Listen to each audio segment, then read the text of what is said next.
اس سے یہ معلوم ہوتا ہے کہ جو ایمان والے ہوں ان کی یہ لازمی صفت ہونی چاہیے کہ وہ ایمان کے ساتھ ساتھ لوگوں کے ساتھ حسن سلوک کریں، اور خاص طور سے جو فقراء، مساکین اور غربا ہوتے ہیں ان کی حاجت اور ضرورت اللہ تعالیٰ نے جو مال دیا ہے انہیں اس میں سے پوری کرنے کی کوشش کریں۔ اگر کوئی ایمان والا ایسا نہیں کرتا ہے باوجود اس کے کہ وہ ایسا کر سکتا ہے مالی اعتبار سے، تو اس کو اپنے ایمان کا جائزہ لینا چاہیے۔ حضرت ابو الدرداء رضی اللہ تعالیٰ عنہ کے بارے میں آتا ہے کہ وہ اپنی زوجہ محترمہ سے کہا کرتے تھے کہ جب سالن بناؤ تو زیادہ کر کے بناؤ، اس کا شوربہ زیادہ کر دو تاکہ غربا اور مساکین کو بھی صدقہ کر سکیں، اس میں سے دے سکیں۔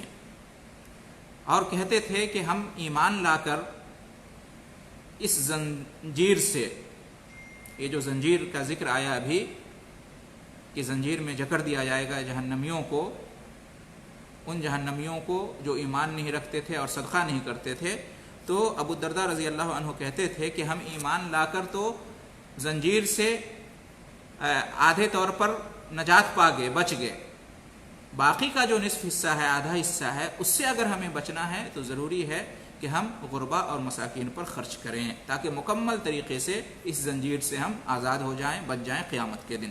تو اس سے اس کی اہمیت معلوم ہوتی ہے۔ اس کے بعد پھر ہم نے یہ جانا کہ اس دن کوئی دوست بھی کسی کے کام نہیں آئے گا، چاہے وہ جتنا بھی مخلص اور جگری دوست رہا ہو دنیا میں، اور پھر یہ کہ کھانے کو جہنمیوں کو کچھ نہیں ملے گا سوائے زقوم جو درخت، کانٹے دار درخت ہوتا ہے اس کے، اور جہنمیوں کی جو پیپ ہوگی، بدبودار پیپ وغیرہ، اس کے سوا کچھ کھانے کو نہیں ملے گا، اور یہ گناہگار لوگوں کا کھانا ہوگا۔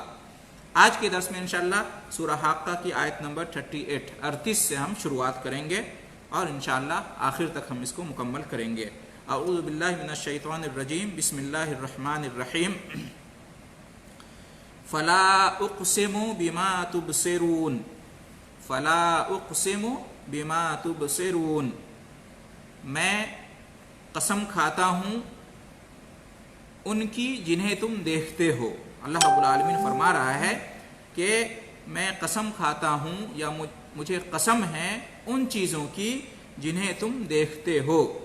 فلا اقسم، ف مطلب پس یا تو یا سو، لا یہاں پر اس کا وہ معنی نہیں ہے جو ہم جانتے ہیں، نہیں کے معنی میں نہیں ہے یہ لا، یہ اقسموں کے ساتھ آیا ہے تو اس کا معنی منفی کا نہیں ہے بلکہ مثبت کا ہے کہ میں قسم کھاتا ہوں۔ اقسم یقسم، اقسام کا مطلب ہوتا ہے قسم کھانا، قسم سے ہے۔ فلا اقسم تو اس کا معنی ہوگا کہ میں قسم کھاتا ہوں، میں یقینی طور پر قسم کھاتا ہوں۔ تاکید کے لیے یہاں پر لا کا استعمال ہوا ہے۔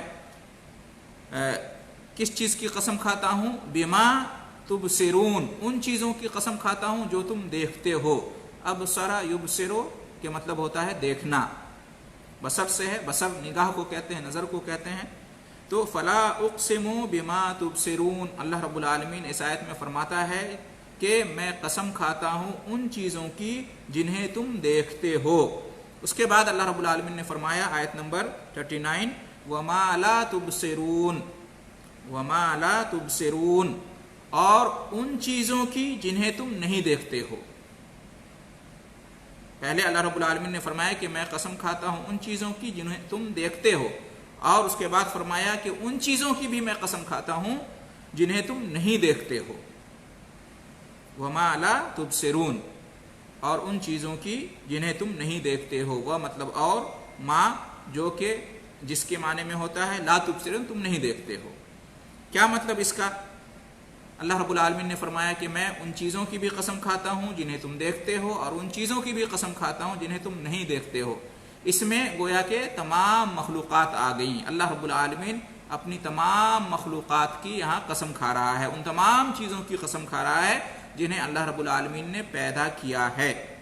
اور اللہ رب العالمین کی جو مخلوقات ہیں، اللہ تعالیٰ کی جو پیدا کردہ چیزیں ہیں، وہ دیکھے جانے اور نہ دیکھے جانے کے اعتبار سے دو قسم کی ہیں۔ اللہ تعالیٰ کی مخلوقات میں سے کچھ چیزوں کو ہم دیکھ پاتے ہیں، دیکھتے ہیں، دیکھ سکتے ہیں، اور کچھ ایسی بھی مخلوقات ہیں اللہ تعالیٰ کی جو ہمیں نظر نہیں آتی ہیں، ہم جنہیں نہیں دیکھ پاتے ہیں، نہیں دیکھتے ہیں یا نہیں دیکھ سکتے ہیں. تو دونوں قسم کی مخلوقات، نظر آنے والی اور جو نظر نہیں آتی ہیں ہمیں، ان دونوں کی اللہ رب العالمین نے یہاں پر قسم کھائی ہے. جیسے فرشتے ہمیں نظر نہیں آتے ہیں، یہ اللہ تعالیٰ کی مخلوق. جنات ہمیں نظر نہیں آتے ہیں، یہ بھی اللہ تعالیٰ کی مخلوق ہیں. تو جو چیز ہمیں نظر آتی ہیں اور جو چیز نظر نہ آتی ہیں، دونوں کی اللہ تعالیٰ نے یہاں پر قسم کھائی ہے. بعض اہل علم نے یہ بھی کہا ہے کہ دیکھنے کی چیزوں سے مراد دنیا کی چیزیں ہیں جو ہمیں نظر آتی ہیں، اور نہ دیکھنے کی چیزوں سے مراد آخرت کی چیزیں ہیں جو ہمیں ابھی نظر نہیں آتی ہیں. قبر کا معاملہ ہمیں نظر نہیں آتا ہے، مرنے کے بعد جو کچھ ہوتا ہے ہم اس کو نہیں دیکھ سکتے ہیں، نہیں دیکھ پاتے ہیں. پھر اسی طریقے سے قیامت کا واقع ہونا، اور پھر قیامت کے دن جو کچھ ہوگا اور آخرت کی زندگی، ان باتوں کو ہم نہیں دیکھتے ہیں. تو دنیا کی چیزیں یا آخرت کی چیزیں، ان تمام چیزوں کی اللہ رب العالمین نے یہاں پر قسم کھائی ہے. بعض اہل علم نے یہ بھی کہا ہے کہ نہ دیکھے جانے والی چیز سے مراد اللہ تعالیٰ کی ذات اور اس کی صفات ہے، اس لیے کہ ہم نے اللہ تعالیٰ کی ذات کو بھی نہیں دیکھا ہے. اللہ تعالیٰ کو ہم نے دنیا میں نہیں دیکھا اور نہ دیکھ سکتے ہیں، اور نہ ہی اللہ تعالیٰ کی صفات کو ہم نے دیکھا ہے اور دیکھ سکتے ہیں. تو نہ دیکھے جانے والی چیزوں میں یہ بھی ہے. گویا کہ اللہ رب العالمین نے اگر ہم پورا ملا کے دیکھیں تو ان دونوں آیتوں میں اللہ تعالیٰ نے خود اپنی ذات اور صفات کی بھی قسم کھائی ہے اور اپنی تمام مخلوقات کی بھی قسم کھائی ہے. تو گویا کہ یہ جو قسم اللہ رب العالمین یہاں پر کھا رہا ہے یہ بہت اہم معاملہ ہے. کس چیز پر قسم کھا رہا ہے اس کا بیان آگے آ رہا ہے. اللہ رب العالمین نے فرمایا آیت نمبر 40 میں اِنَّهُ لَقَوْلُ رَسُولٍ کریم. یہ جواب قسم ہے، اس بات پر اللہ تعالیٰ نے قسم کھائی ہے. اِنَّهُ لَقَوْلُ رَسُولٍ کریم، بے شک یہ معزز رسول کا کلام ہے. بے شک یہ قرآن مجید، یہ سے مراد قرآن مجید کی طرف اشارہ ہے. انہو، بے شک یہ یعنی قرآن مجید، لقول، کلام ہے. کلام ہے، کس کا کلام ہے؟ رسول کریم، ایک معزز رسول کا. کیا مطلب معزز رسول کا کلام ہے؟ یعنی معزز رسول کا لایا ہوا کلام ہے، معزز رسول پر نازل کردہ کلام ہے. ورنہ ہم سب جانتے ہیں کہ قرآن مجید اللہ کا کلام ہے، کسی رسول کا کلام نہیں ہے. نہ یہ فرشتے جبریل علیہ السلام کا کلام ہے اور نہ ہی یہ رسول محمد صلی اللہ علیہ وسلم کا کلام ہے. یہ صرف اللہ کا کلام ہے. البتہ رسول کا کلام ہے اس لیے کہا گیا کہ رسول اللہ رب العالمین کی طرف سے یہ کلام لے کر آئے ہیں، اور اس کلام کو، قرآن مجید کو، رسول لوگوں کو پڑھ کے سناتے ہیں. رسول پر اللہ نے نازل کیا ہے. جبریل علیہ السلام بھی رسول ہیں جو اللہ رب العالمین کے پاس سے لے کر آئے اور نبی کریم صلی اللہ علیہ وسلم تک پہنچائے. تو نبی کریم صلی اللہ علیہ وسلم بھی رسول ہیں، اور پھر نبی کریم صلی اللہ علیہ وسلم نے لوگوں تک پہنچایا. تو اس طرح سے ہم اس کی تعویل کریں گے یا اس پر محمول کریں گے کہ یہ جو قرآن ہے یہ ہے تو اللہ کا کلام، لیکن یہ رسول کا لایا ہوا کلام ہے، رسول کی طرف نازل کیا ہوا کلام ہے، اور رسول کا لوگوں تک پہنچایا ہوا کلام ہے جو اللہ رب العالمین کی طرف سے انہوں نے پہنچایا ہے. یہ مراد ہے انہو لقول رسول کریم. رسول سے مراد رسول محمد صلی اللہ علیہ وسلم، اور کریم، کریم کا معنی جو ہے نا اکرام سے ہے. یہ اکرم یکرم، اکرام کا مطلب اکرام کرنا، کسی کی عزت کرنا، کسی کا اعزاز کرنا. تو کریم یہاں پر معزز کے معنی میں ہے، محترم کے معنی میں ہے، بزرگ کے معنی میں ہے. یہ بزرگ رسول کا لایا ہوا کلام ہے، یعنی عزیز رسول کا، محترم رسول کا لایا ہوا کلام ہے. انہو لقول رسول کریم. اس کے بعد اللہ رب العالمین نے فرمایا آیت نمبر 41 میں وما ہوا بقول شاعر، وما ہوا بقول شاعر قلیلا ما تؤمنون. وما ہوا بقول شاعر قلیلا ما تؤمنون. اس کا ترجمہ یہ ہے کہ اور یہ کسی شاعر کا کلام نہیں ہے، یعنی یہ جو قرآن مجید ہے یہ کسی شاعر کا کلام نہیں ہے، تم بہت کم ایمان رکھتے ہو.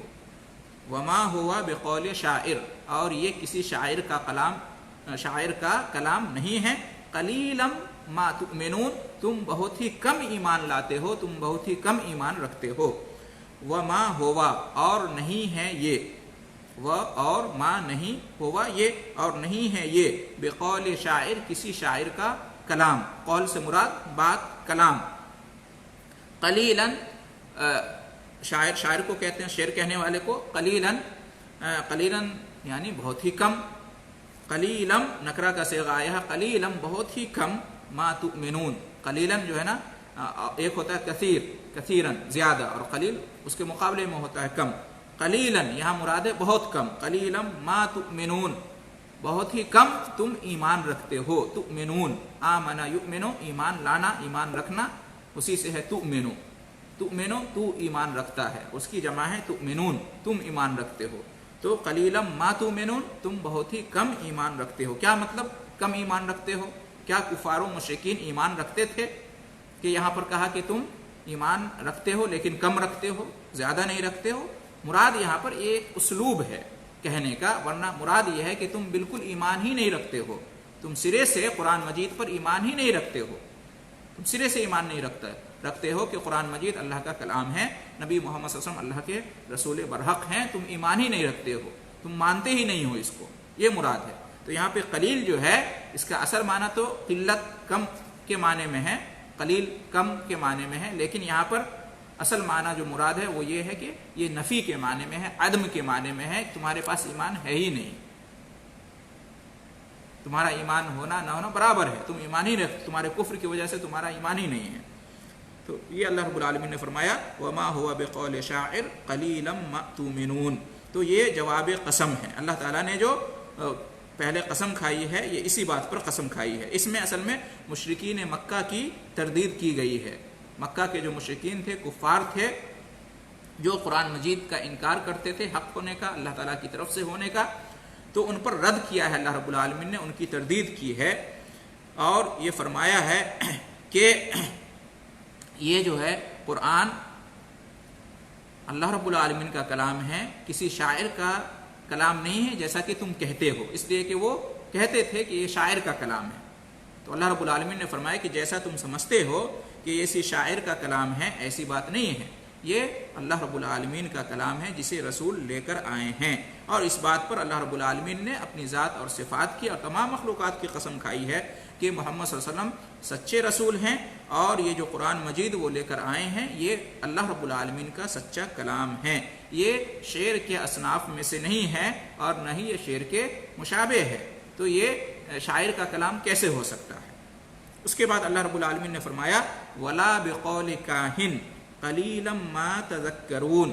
ولا بقول کاہن اور نہ ہی یہ کسی کاہن کا کلام ہے.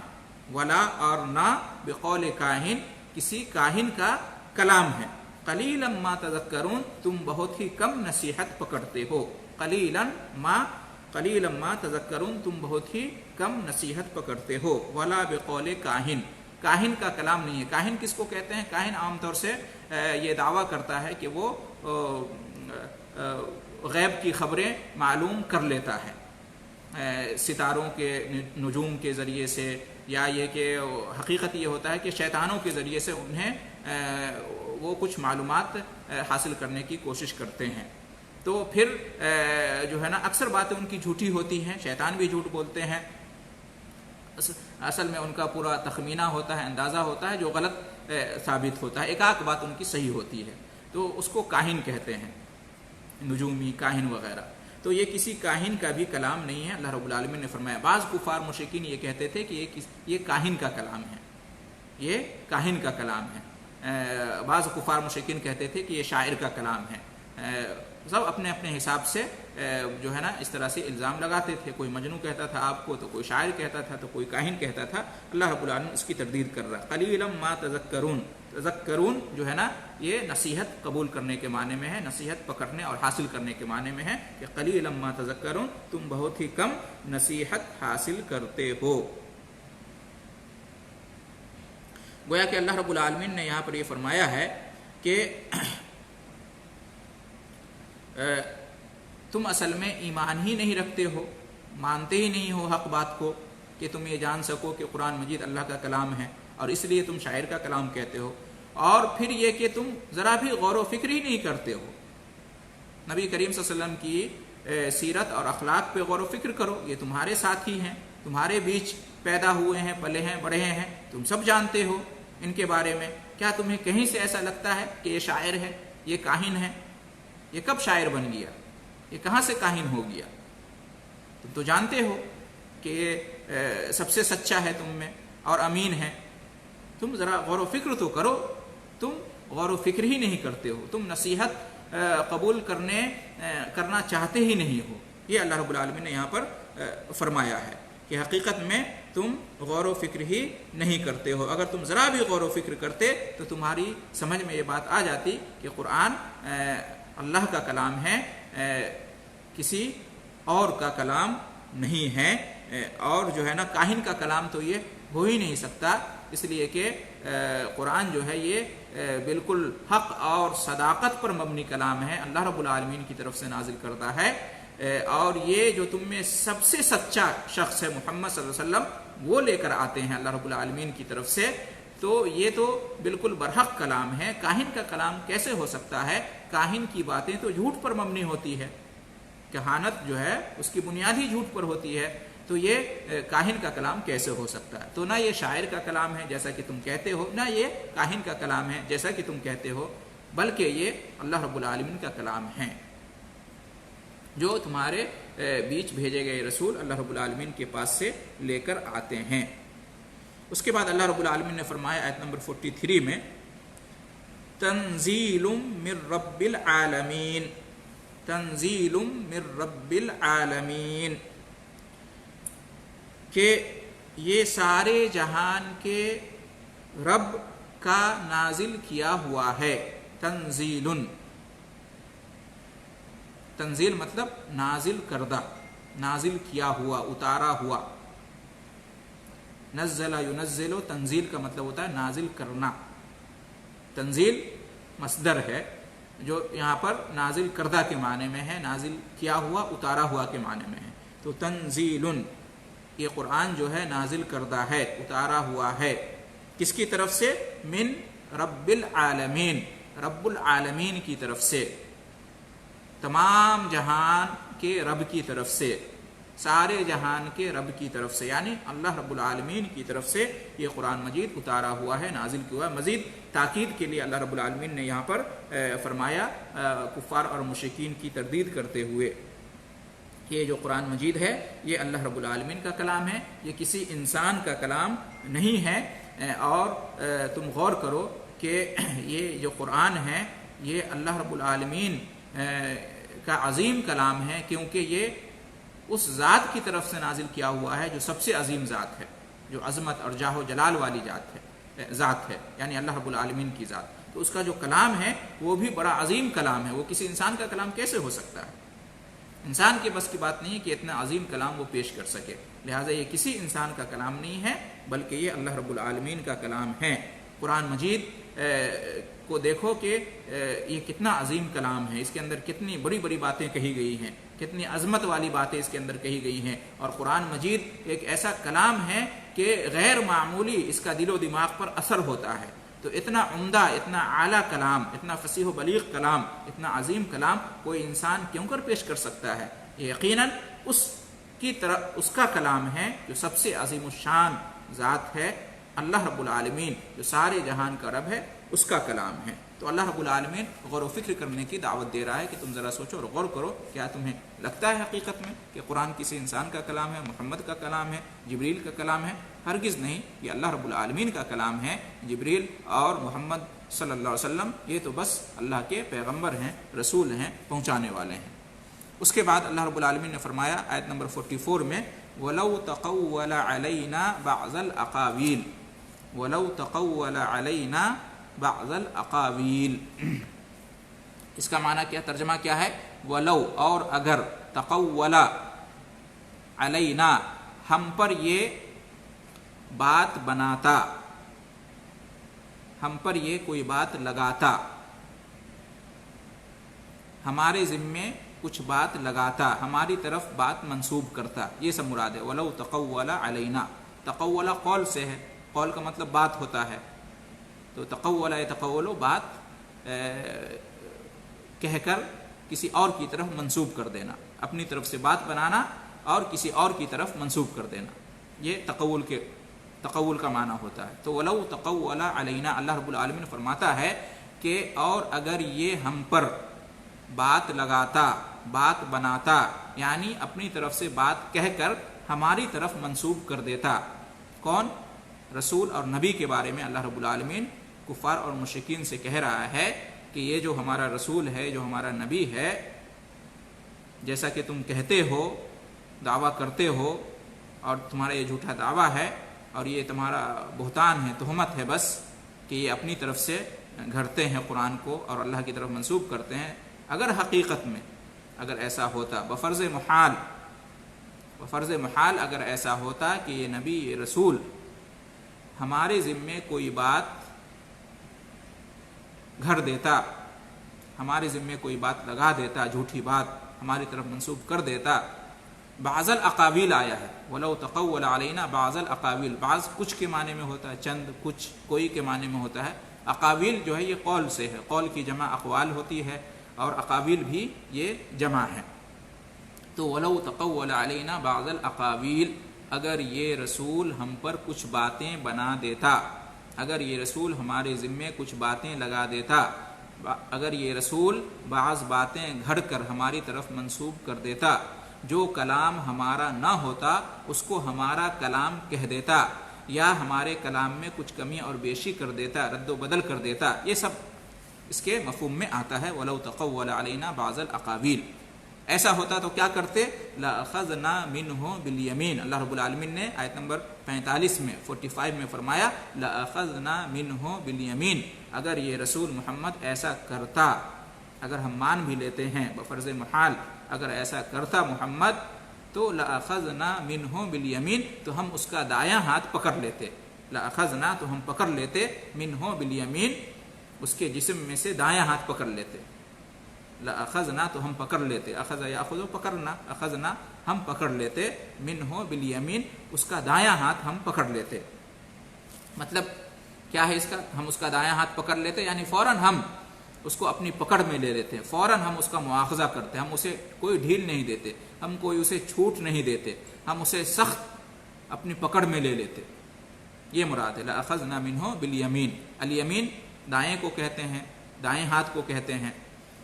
اس کا ایک دوسرا ترجمہ یوں بھی کیا گیا ہے کہ ہم لَأَخَذْنَا مِنْهُ بِالْيَمِينِ، ہم اس کو اپنے دائیں ہاتھ سے پکڑ لیتے. ایک تو یہ کہا گیا ہے کہ لَأَخَذْنَا مِنْهُ بِالْيَمِينِ، ہم اس کا دائیں ہاتھ پکڑ لیتے، اور دوسرا ترجمہ یہ کیا گیا کہ ہم اس کو دائیں ہاتھ سے پکڑ لیتے. بائیں ہاتھ کے مقابلے میں دایاں ہاتھ زیادہ مضبوط مانا جاتا ہے، اور دائیں ہاتھ کی پکڑ زیادہ سخت اور مضبوط ہوتی ہے، اس لیے دائیں ہاتھ کا یہاں پر لفظ آیا ہے. لَأَخَذْنَا مِنْهُ بِالْيَمِينِ. اگر محمد صلی اللہ علیہ وسلم اپنی طرف سے قرآن بنا کر پیش کرتے، اپنی بات کو ہماری بات کہہ کر پیش کرتے، جھوٹی بات بنا کر گھڑ کر ہماری طرف منسوب کر دیتے، جیسا کہ تمہارا دعویٰ ہے کفار مشرکین، تو تم دیکھتے کہ ہم اس کو پکڑ لیتے، اپنی گرفت میں لے لیتے، ہم اس کو چھوڑتے نہیں. لَأَخَذْنَا مِنْهُ بِالْيَمِينِ، ہم اس کا دایاں ہاتھ پکڑ لیتے. ثُمَّ لَقَطَعْنَا مِنْهُ الْوَتِينَ. ثُمَّ لَقَطَعْنَا مِنْهُ الْوَتِينَ، پھر ہم اس کی شہ رگ کاٹ لیتے. ثم، پھر، لقطعنا، ہم کاٹ دیتے. قطع یقطع مطلب ہوتا ہے کاٹنا، قطع السیف تلوار کا کاٹنا، قطع یقطع قطع مطلب ہوتا ہے کاٹنا. ثم لقطعنا، پھر ہم کاٹ دیتے، منہ الوتین، اس کی شہ رگ کو. شہ رگ سے مراد جو رگ جان ہوتی ہے، وہ رگ ہوتی ہے جو دل کی طرف جاتی ہے، یا یہ کہ دل سے نکلتی ہے وہ رگ، اس رگ سے انسان کے پورے جسم میں روح پھیلتی ہے، جاتی ہے. اس رگ کو اگر کاٹ دیا جائے تو انسان کو فوراً موت واقع ہو جائے، تو اسی کی طرف اشارہ ہے. ثم لقطعنا منہ الوتین، پھر ہم کاٹ کے رکھ دیتے اس کی شہ رگ کو، یعنی وہ ہلاک ہو جاتے. یعنی بہت بڑی دھمکی ہے اس کے اندر. اصل میں دھمکی کس کو ہے؟ جو اللہ رب العالمین پہ جھوٹ باندھتے ہیں اور اپنی طرف سے جھوٹ بات بنا کر اللہ کی طرف منسوب کر دیتے ہیں، اللہ کے دین میں اپنی بات کو شامل کر دیتے ہیں. جو اللہ اس کے رسول نے نہیں کہا ہے اس کو اللہ اس کے رسول کا کلام بنا کر پیش کرتے ہیں، اصل میں ان کو دھمکی ہے، ورنہ نبی کریم صلی اللہ علیہ وسلم سے ایسا ہونا محال ہے، ناممکن ہے، آپ صلی اللہ علیہ وسلم نے ایسا کیا ہی نہیں ہے۔ لیکن اللہ رب العالمین کہہ رہا ہے کہ بفرض محال اگر ایسا ہوتا تو ہم ایسا کر کے تمہیں دکھا دیتے، اے کفار و مشرکین، ایسا ہرگز نہیں ہے جیسا کہ تم کہتے ہو۔ چنانچہ اللہ رب العالمین نے اپنے نبی اور رسول کے ساتھ ایسا معاملہ نہیں کیا، بلکہ ہم دیکھتے ہیں کہ اس کے برعکس اللہ کے رسول صلی اللہ علیہ وسلم کے ساتھ اللہ رب العالمین نے بہت اچھا معاملہ کیا۔ نبی کریم صلی اللہ علیہ وسلم کو برحق نبی اور رسول ثابت کرنے کے لیے، آپ حق پر ہیں اور آپ کی صداقت کو ظاہر کرنے کے لیے اللہ رب العالمین نے معجزات سے آپ کو نوازا، معجزات کے ذریعے سے آپ کی تائید کی، اور آپ کے جو دشمنان تھے، آپ کے جو مخالفین تھے، اللہ رب العالمین نے آپ کو ان پر فتح عطا کی اور ان کے خلاف آپ کی نصرت کی، آپ کی مدد کی۔ تو ہم دیکھتے ہیں کہ نبی کریم صلی اللہ علیہ وسلم کی بجائے اس کے کہ سرزنش کرتے، سزا دیتے آپ کو، اللہ رب العالمین نے آپ کے ساتھ اچھا سلوک کیا، آپ کو انعام اور اکرام سے نوازا، جو اپنے آپ میں اس بات کی دلیل ہے کہ نبی اور رسول نے قرآن مجید کے اندر اپنی طرف سے ایک لفظ بھی اضافہ نہیں کیا۔ اگر ایسا کرتے تو اللہ رب العالمین ایسا سلوک کرتے جو یہاں پر بیان کیا گیا ہے، عذاب میں مبتلا کر دیتے، ہلاک کر دیتے۔ لیکن نہ نبی نے ایسا کچھ کیا اور نہ اللہ رب العالمین نے ایسا سلوک کیا، بلکہ نبی نے پوری امانت کے ساتھ اللہ رب العالمین کا کلام بلا کم و کاست، بغیر کمی اور زیادتی کے، بغیر رد و بدل کے پہنچا دیا، اور اس پر اللہ رب العالمین اتنا خوش ہوا کہ اللہ رب العالمین نے دنیا اور آخرت میں آپ کے درجات کو بلند کیا اور بے شمار انعامات اور اکرامات سے اور اعزازات سے نوازا۔ تو یہ اللہ رب العالمین نے یہاں پر کہا ہے لَأَخَذْنَا مِنْهُ بِالْيَمِينِ ثُمَّ لَقَطَعْنَا مِنْهُ الْوَتِينَ، کہ ہم دایاں ہاتھ پکڑ لیتے، پھر ہم اس کی شہرک کو کاٹ دیتے اگر وہ جھوٹی بات ہماری طرف منسوب کرتے۔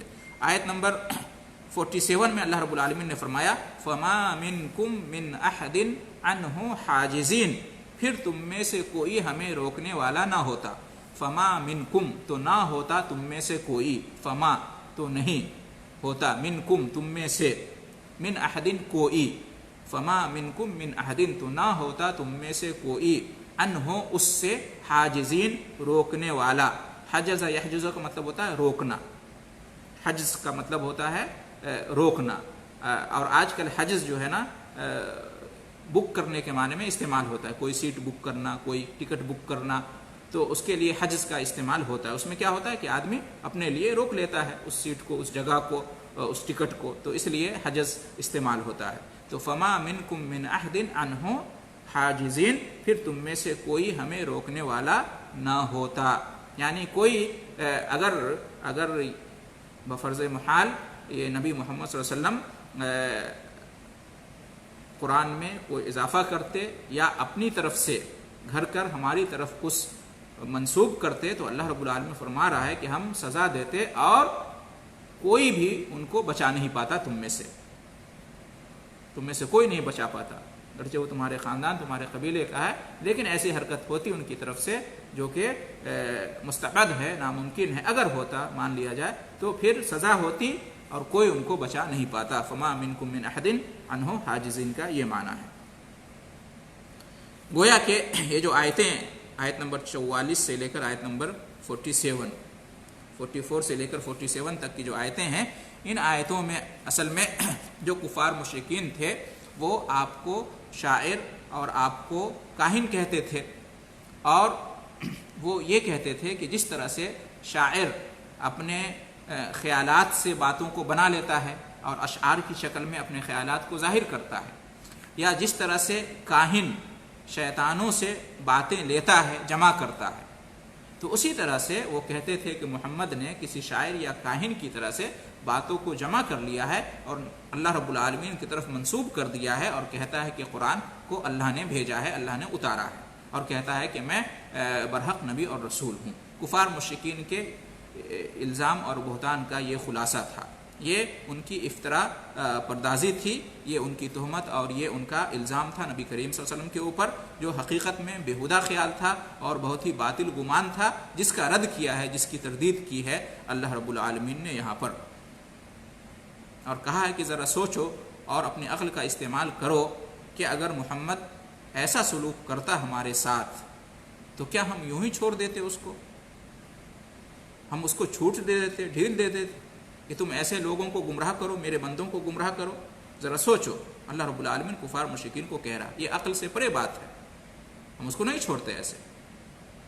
تو بہرحال اس سے یہ بھی معلوم ہوا کہ جو شخص بھی، گرچہ یہ نبی کریم صلی اللہ علیہ وسلم کے لیے ہے، یہ باتیں آئی ہیں، یہ جو سزا بیان کی گئی ہے کہ ہم ایسا کرتے ویسا کرتے، اگر وہ ایسا کرتے تو گرچہ یہ نبی کریم صلی اللہ علیہ وسلم کے لیے ہے، لیکن اس سے یہ ضرور معلوم ہوتا ہے کہ جو شخص بھی نبوت کا دعویٰ کرے گا، اللہ رب العالمین اس کے ساتھ برا سلوک کرے گا اور اس کا خاتمہ برا خاتمہ ہوگا، اس کی موت بری موت ہوگی، جو بھی نبوت کا دعویٰ کرے گا۔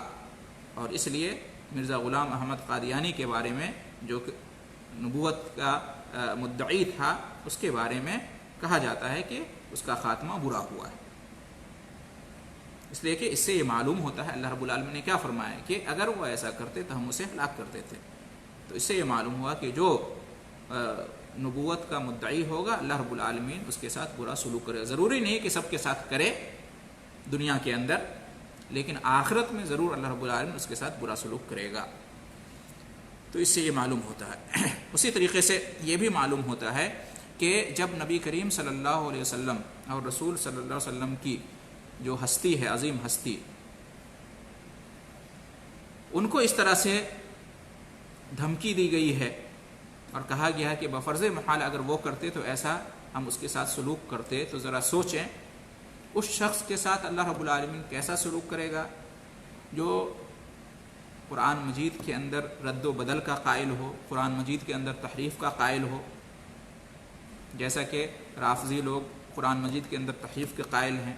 ان لوگوں کے ساتھ اللہ رب العالمین کیا سلوک کرے گا جو دین کے معاملے میں اپنی رائے سے بولتے ہیں، اپنی عقل، اپنے ذوق کے اعتبار سے بولتے ہیں اور اس کو دین کا حصہ قرار دیتے ہیں، جو دین میں سے نہیں ہے اس کو دین بنا کر لوگوں کے سامنے پیش کرتے ہیں، اور دین کا علم نہ ہونے کے باوجود وہ فتویٰ دیتے ہیں دین کے مسائل میں، دین کے معاملات میں۔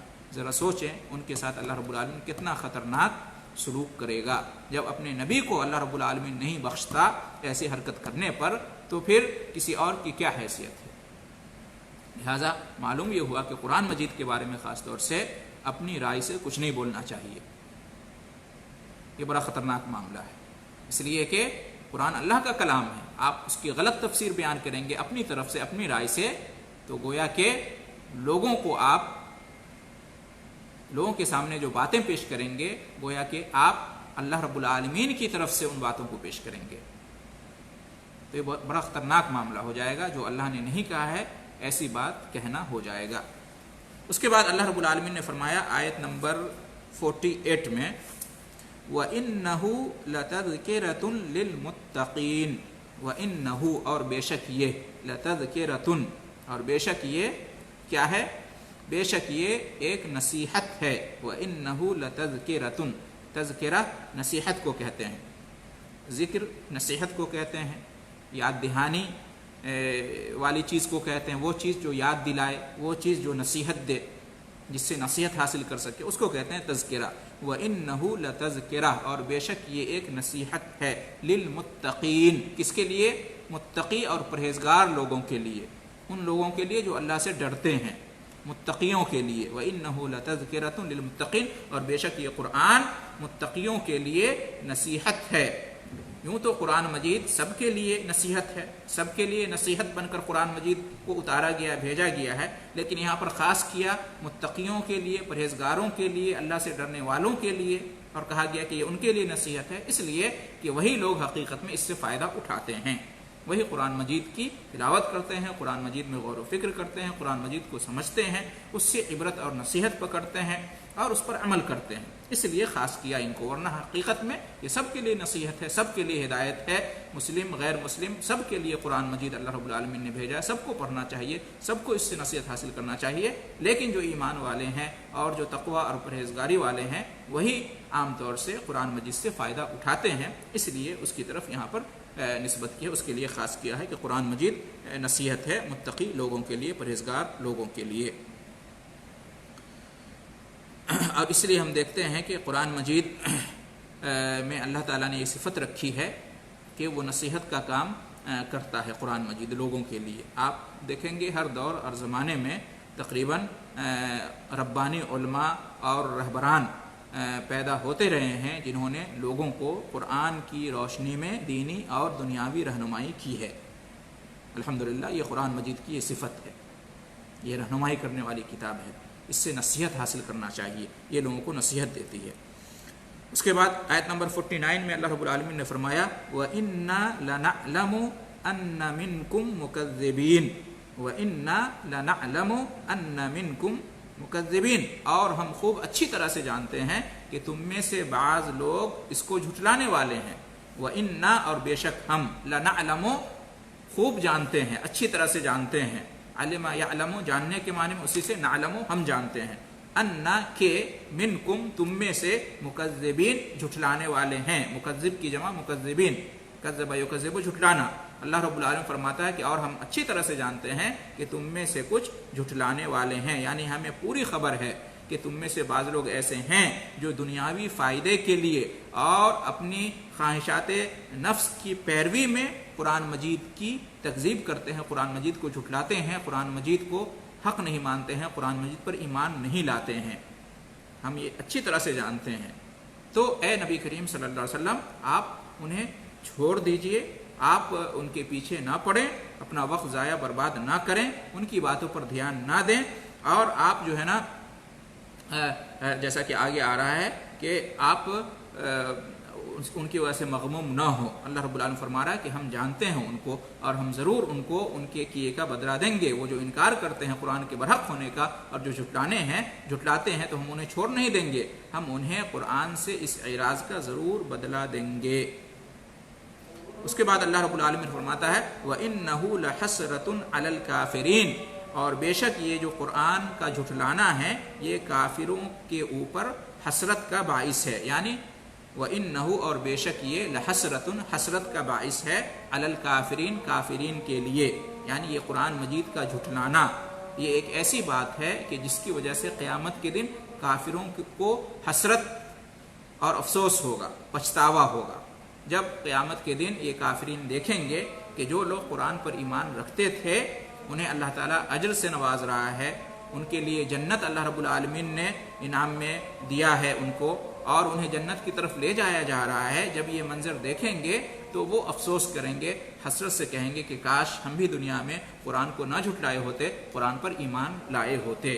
تو اس طرح سے وہ حسرت ہے، قرآن مجید کا جھٹلانے والوں کے لیے قیامت کے دن حسرت کا باعث ہوگا۔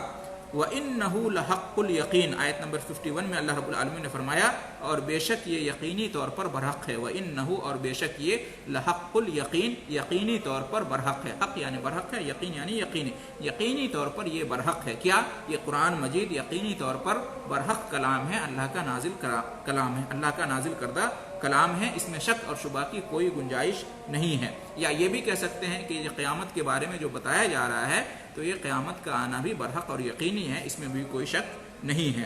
آخری آیت اللہ رب العالمین نے فرمایا فَسَبِّحْ بِاسْمِ رَبِّكَ الْعَظِيمِ، فَسَبِّحْ، اس لیے آپ تسبیح بیان کیجیے، آپ پاکی بیان کیجیے، فَسَبِّحْ بِاسْمِ رَبِّكَ الْعَظِيمِ، اپنے رب عظیم کے نام کی پاکی بیان کیجیے، اپنے رب، اپنے عظمت والے رب کے نام کی پاکی بیان کیجیے، آپ خوب تسبیح پڑھیے، فَسَبِّحْ، پس آپ تسبیح پڑھیے، اللہ پاک ہے، سبحان اللہ وبحمدہ، سبحان اللہ العظیم، اس طرح سے آپ تسبیح پڑھیں اپنے رب کے نام کی جو بڑا عظمت والا ہے۔ فَسَبِّحْ بِاسْمِ رَبِّكَ الْعَظِيمِ، آپ سبحان اللہ العظیم کا جو ہے نا ورد کرتے رہیے، آپ کافروں کی باتوں پر زیادہ دھیان نہیں دیجیے، آپ جو ہے نا کافروں کی باتوں سے غمگین نہ ہو، بلکہ آپ رب کی تسبیح و تحمید میں اپنے آپ کو مشغول رکھیں، تمام غموں سے اس کے اندر نجات ہے۔ آپ کافروں میں اپنا وقت زیادہ جو ہے نا برباد نہ کریں، آپ دعوت و تبلیغ کا کام کریں، وہ نہیں مانتے ہیں تو پھر دوسروں کی طرف آپ توجہ دیں اور آپ اپنے رب کی عبادت کرتے رہیں۔ اس طرح سے الحمدللہ سورہ حاقہ کا ترجمہ اور تفسیر ہم نے مکمل کیا۔ اللہ تعالیٰ کے فضل و کرم سے اللہ تعالیٰ سے دعا ہے کہ اس سورہ میں ہم نے جو کچھ جانا، پڑھا، سیکھا اس پر ہمیں عمل کرنے کی توفیق عطا فرمائے، اور اس سے پہلے اس کو ماننے کی توفیق عطا فرمائے اور دوسروں تک پہنچانے کی بھی توفیق عطا فرمائے۔ اور یہ جو سلسلہ ہے دروس کا، قرآن فہمی کے دروس کا، گزارش ہے آپ تمام سے کہ آگے لوگوں کو اس کے بارے میں بتائیں تاکہ وہ بھی اس سے فائدہ حاصل کریں، اور آپ جتنا لوگوں تک پہنچائیں گے انشاءاللہ آپ کو اجر و ثواب ملتا رہے گا۔ اللہ رب العالمین نیک توفیق بخشے، آمین۔